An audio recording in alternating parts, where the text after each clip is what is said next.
Good morning, Amiv family. Hope y'all are doing well out there today. Y'all can call me Woody. I'm going to be the host of the Amiv Health and Wellness segment. Our goal in this segment is to find influencers and health and wellness enthusiasts and interview them to gain key insights on how you guys can live a better life mentally and physically. I don't know what I'm getting myself into this morning, but I'm about to train with, sit down with, and interview Dave Hulsey. Dave Hulsey is a BJJ black belt enthusiast who, on top of his already grueling training schedule, really finds ways to better himself mentally and physically. While being interviewed, Dave Hulsey is also going to be receiving the Advanced Athlete IV. So stay tuned, guys. You're not going to want to miss this. Well, thanks for sticking with us, AMIV family. Here I'm with Dave. I had the pleasure of going through an hour session with Dave and the rest of his class. There were about 20 individuals that showed up. Honestly, a great attendance for a morning session. What time did we start? 7 a.m.? 7, yeah. So getting everybody up, and you know, it honestly felt like an evening gym session. The way the energy felt in here, which was amazing. But just feeling out Dave's passion for this sport.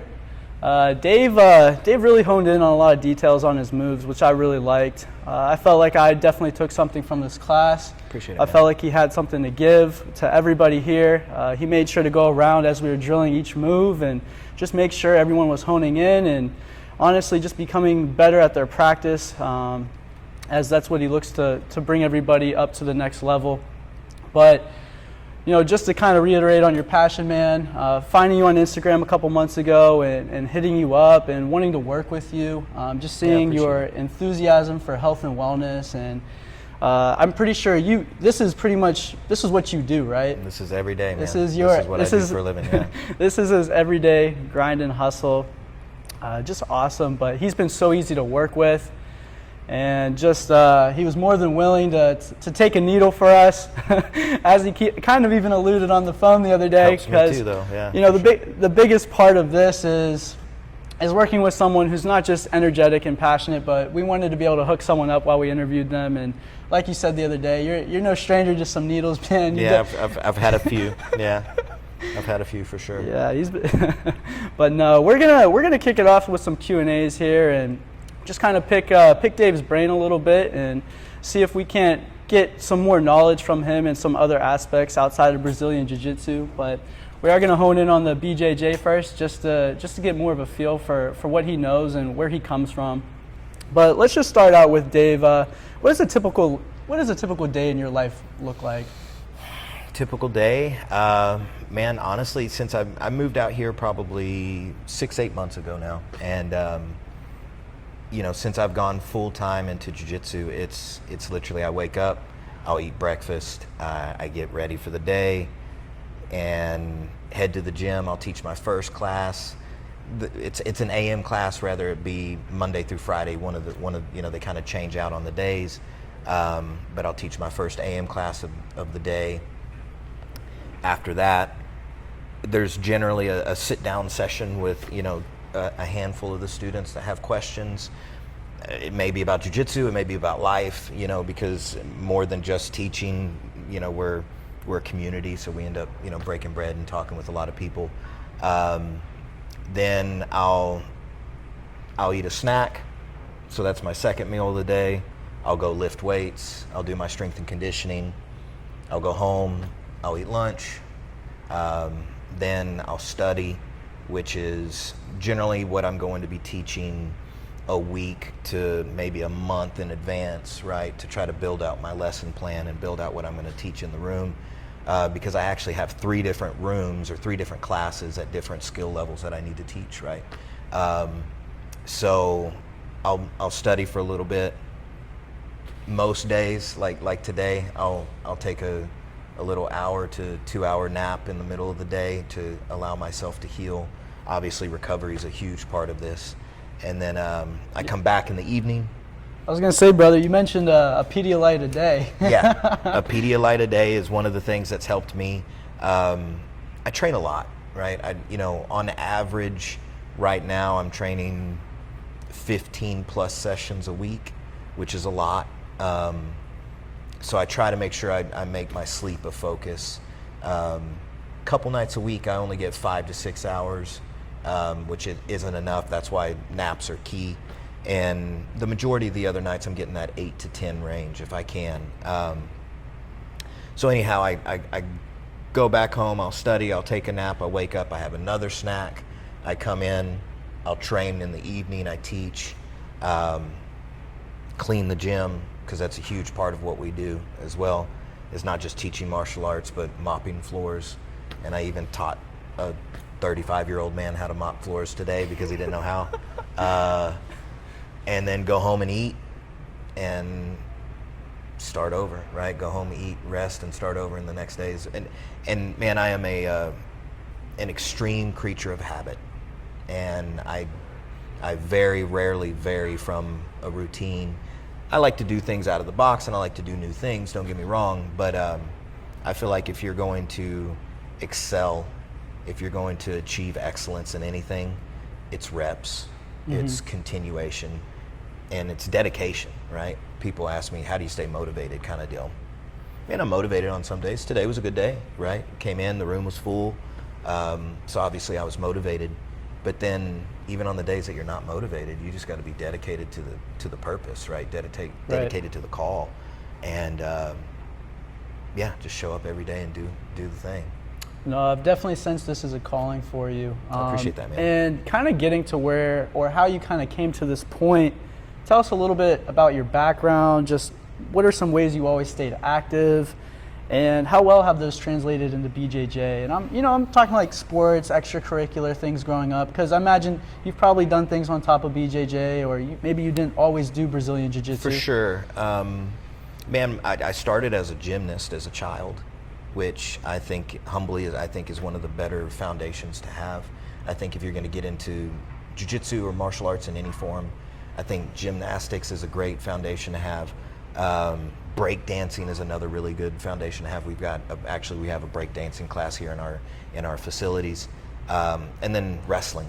I think the best is wrestling, but I didn't have that opportunity as a child, so I did gymnastics as a kid.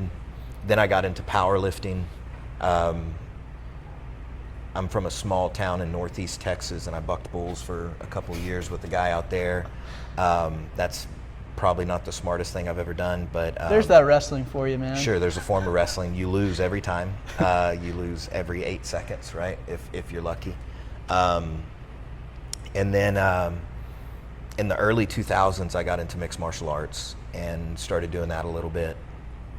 Had a little girl in 04. I'm not a young man necessarily. I'm not old, but had a little girl in 04. And then kind of just focused on weight training for a good portion. And probably in 14, I got back into jiu-jitsu full time. Now, extracurricular base, that kind of helped me along with this lifestyle. There was about 10 years that I worked in youth ministry, and I did outreach programs and street ministry and things like that. So just being able to talk with people, being able to build relationships with people. Maybe in a little bit more of a confined situation than what I was meant to do, right? I'm a little bit more aggressive than some people may like. My verbiage is out of the box sometimes. It honestly it fits the stoic look for you. I appreciate that. But so yeah, I got out of that side of it, and always knew I was meant to help people in some form. Yeah, that's my thing. And whenever I found martial arts, it was a selfish endeavor. It was something I needed to learn how to defend myself. I needed to know that I could technically defend my daughter or my family if I needed to. And somewhere along the line, I say somewhere very, very early along the line, I started teaching. And I just kind of stuck with it, man. It's one of those things that, again, humbly, I know when I speak, people listen. Do you get what I'm saying? Yeah. And I don't always have the right answers. Don't get me wrong. You have you have that presence to you. When I speak, people will listen. So it was one of those things that I could project that message, and so yeah, that's kind of my extracurricular. That's what I've been doing. Gotcha, man. Gotcha. Speaking in terms of, you mentioned like your daughter and wanting to be able to protect your daughter, and we think self-defense, and that's what a lot of people probably get into the sport for, and that's kind of the foundation they're trying to build. Let's talk about people and the people you want to mentor. Who is BJJ for, honestly? I would even say, what kind of demographic do you see come in, and maybe what is a demographic you'd like to reach in terms of just people in general? Sounds corny, man, but I genuinely believe that if you're humble enough to suck, then you can be humble enough, or you can be good enough to excel at this. I mean, today in our class, we had 65-year-old men, we had former federal agents, we had, a 110-pound female. You see what I'm saying? We had grandparents, we had parents, we had, in rooms that I've taught, I've had FBI agents and I've had gangsters, you know what I mean? And they were fully committed to their lifestyles, right? It sounds cheesy, but I think jiu-jitsu can be for everyone. Is it for everyone? No, because here's the reality, it's hard. Right. It's not easy, and you have to be humble enough to come in and suck at something for a decent amount of time before you start to, get your legs underneath you and you start to feel a little bit better about it. So you probably see a lot of people come for a short term too, right? For sure. Yeah. For sure. Or, the stereotype in what we do is a lot of people come in and train and they get their blue belt and then they'll quit. Because you get to that level, you get to an achievement and you think, hey, I did something. And you did. But you just hit a checkpoint. Right. You know what I mean? The journey never really ends. Even as a higher level guy, you get to a point to where you realize that it's never going to end, and you don't know anything. And I don't know, I'm paraphrasing, I don't know if it was Einstein or Tesla or one of these great minds of the past, but it was something to the accord of, once you realize you know nothing, you know something. Right. And every day I come in and I'm like, dude, I don't know jack. I don't know anything. I know some things, and I'll show you, and I'll share these cool toys that I have. That way you can play with these cool toys. But at the same time, I see something done in the room by, whether it be a child or a teenager or someone that just doesn't know any better, and they're trying something and then it turns out and it works. So yeah, I genuinely believe, this last year, a 73-year-old man took his first class with me. And the reason he took his first class is he wanted something to talk to his grandsons about, right? Part of that breaks my heart, but then the other part of it encourages me, in the sense of like, man, and I took pictures of them and I asked him if I could, post them and all that. You never stopped trying, even at 73. And that's the thing, you never stop learning. And if you stop learning, then you're, in my view, by definition, you're starting to decay. So speaking, even in terms of age and demographics and whatnot, and how we never just want to stop trying, and you were talking about even hitting milestones, guys, getting to blue belt, and then, you just never stop learning. You never stop learning from another guy, and just to always bring kind of an edge in terms of like humility is probably very advantageous in this sport. But what are some peaks and valleys you've been through, and what brought you through those? What brought you through the low points, and even on those high points, what are some milestones or accomplishments that you've hit throughout your career? Man, I've competed a little bit, and I've done some things that meant something to me. I think on the sense of like competition and accomplishments, I use something in the sense of competition. I use something with my students a lot. And my mom would say this to me when I was a kid, and I thought she was a genius, and she is. She's a beautiful lady inside and out. But it turns out it's Dr. Seuss, right? And it's those that care don't matter, and those that matter don't care, okay? And what I mean by that is, like, as an instructor or as a homie, if you decide to go out there and compete, I want you to compete, and I want you to perform, and I want you to perform at your highest abilities of your jiu-jitsu or your martial art. I don't care if you win or lose. I care if you win because you care if you win, right? I care if you do well. I care if you went out there and you expressed yourself. And everyone's why on their accomplishments and their goals are a little different. And that's something that we all have to sit down and ask ourselves. Why am I doing this? What am I trying to achieve? Obviously, achieving the level of black belt is pretty cool, right? On an ego side, I would say outside of being a part of raising a good human, that's the coolest thing that I've done individually on a selfish level.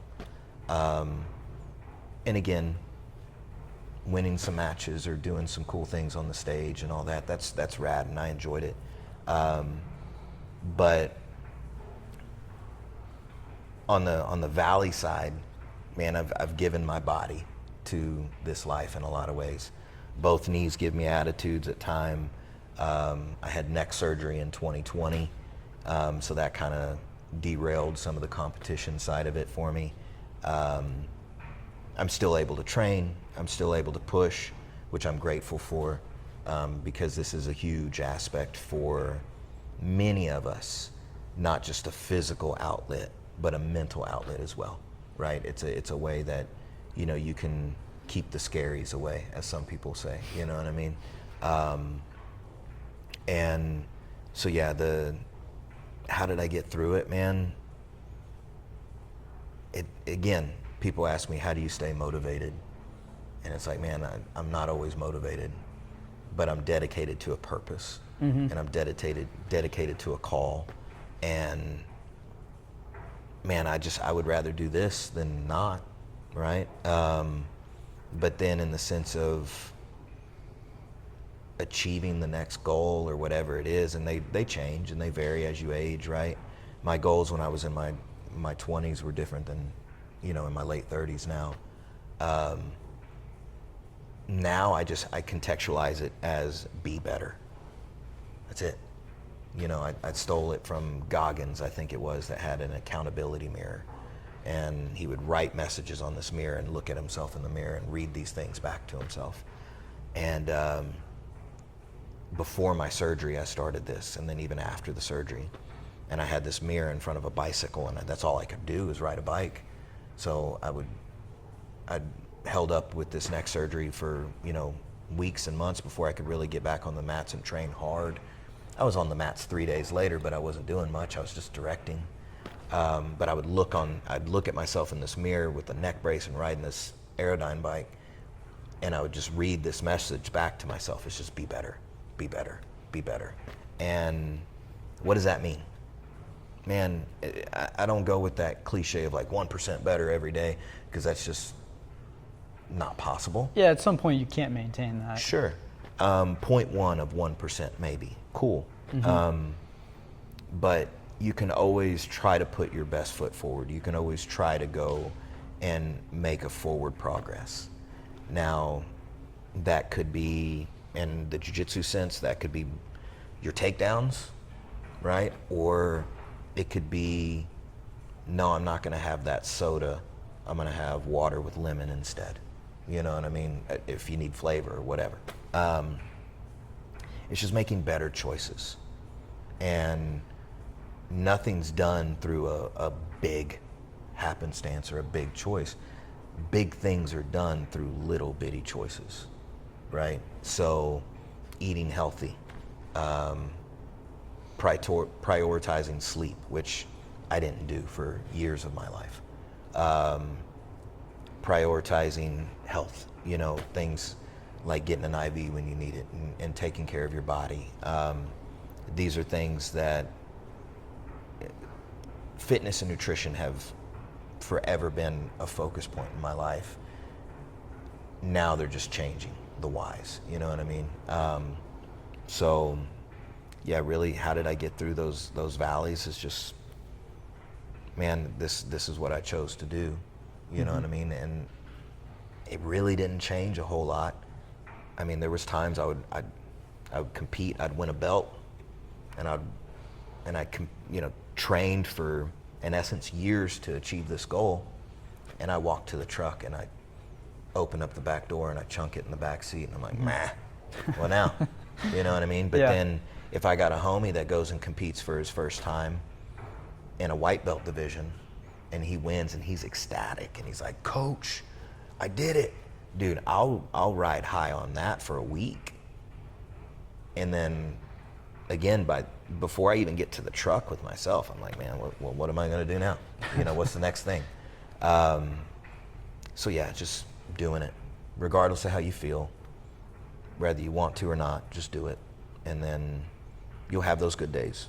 You'll have those bad days. But at the end, you're still going to be forward. You're still going to be further on than what you were in the beginning. So, yeah. Oh man, that's great. Thanks for honing in on kind of your background in BJJ and just kind of some life principles there. I think everyone can take a lot from you in that aspect. And gonna kind of hit more like health and wellness centered right now, or center the conversation around health and wellness. Let's start with what's your favorite healthy and favorite cheat meal? I guess, I don't know. I think sushi would be considered healthy, right? Yeah. Can be. Can be. I love sushi. And then cheat meal, man, I would say my favorite meal, and it would be very much be a cheat meal the way I would eat it.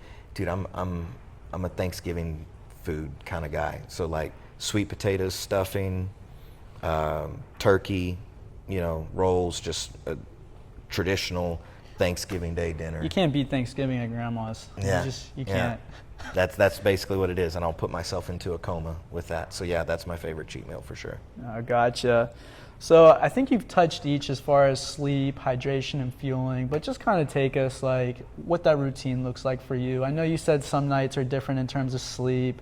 We kind of touched on the Pedialyte and just fueling. We talked about some cheat meals and whatnot, but like what does your routine look like? Man, I try to get roughly a gallon to a gallon and a half a day. I could do better. I've got one of those big steel jugs that I carry around everywhere. It's actually in between my feet now. I sip on that throughout the entire day, and I'll refill that at least twice. Again, one of those times it's a Pedialyte, just so I can get a higher amount of sodium and electrolytes in me, because I train jiu-jitsu twice a day. I lift, I sweat profusely, so until I started doing this routine, I was notoriously dehydrated. And there would be days that I'm training and I'm in the advantageous position. I'm attacking you, and then I tear something, or I strain something. And it just, what are you doing, Dave? Like, how do you fix this issue? No one else is gonna fix this issue but me, right? And it's choices that we have to make. So, yeah, it's not cheap. It's like, what, $5 a day, on a Pedialyte?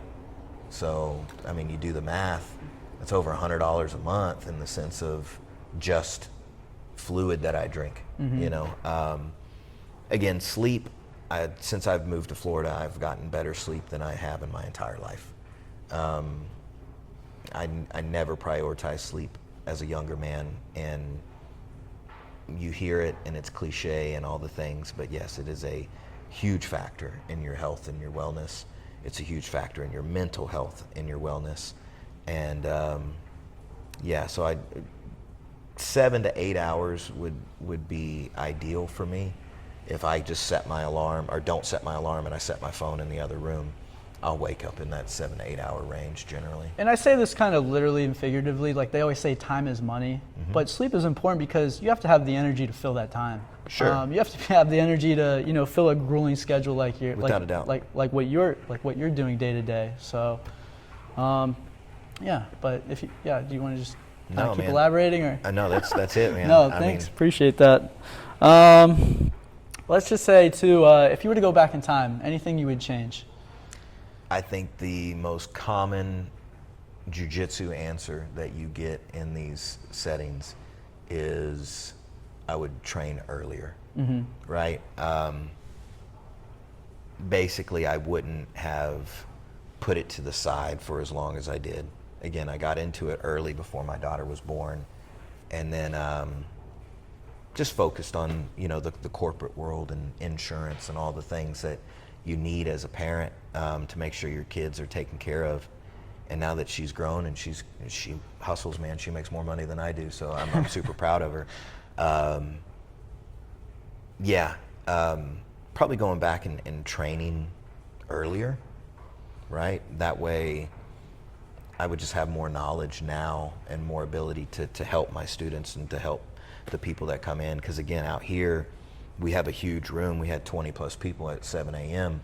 But then every day I get visitors. We're in a beach town. We're in a military town. So guys will be in the military. They may only be here for a week. They may be here for a month or a year.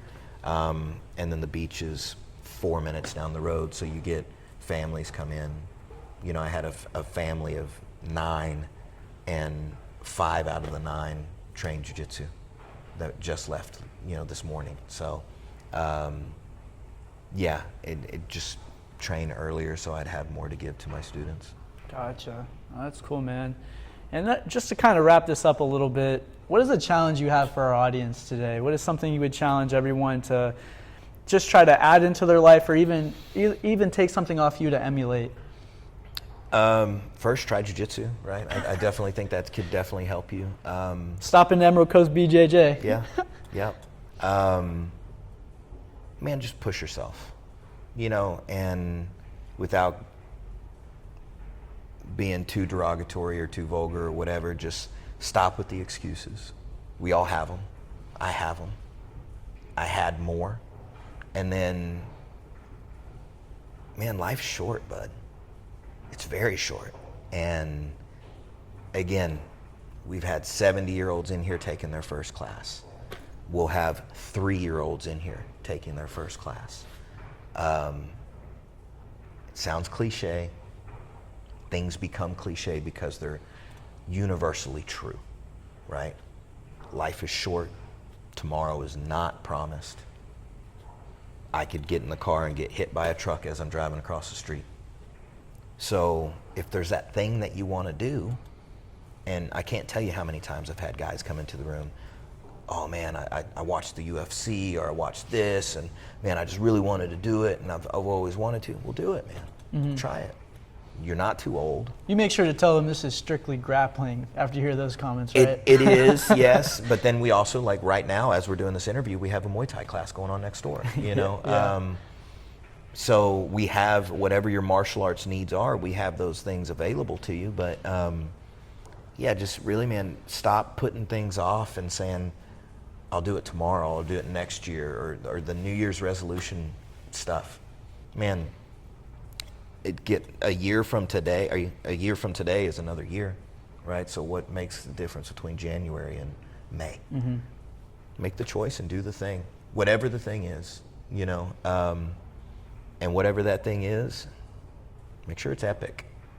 You know, I got a dear friend of mine that they have it tattooed across their chest, and it's something that it challenges me.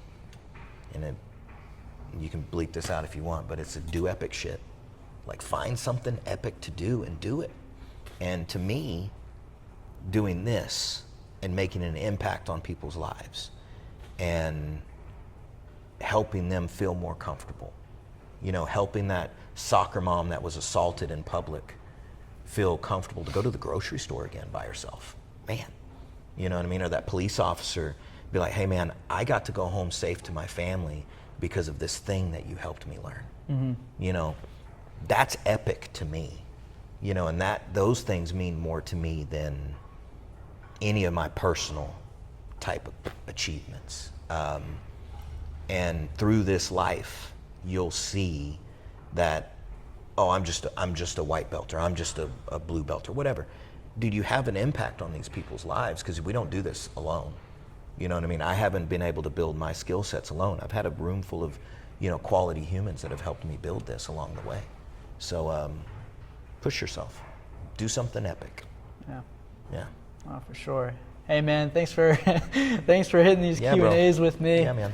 Guys, like Dave said, and honestly, I'm even going to challenge myself, let's just be conscious of some of the excuses we might be making in life, because we all know we can be better at the end of the day if we can kind of just cut right through all of those and just make all the efforts in our health and wellness to just be better.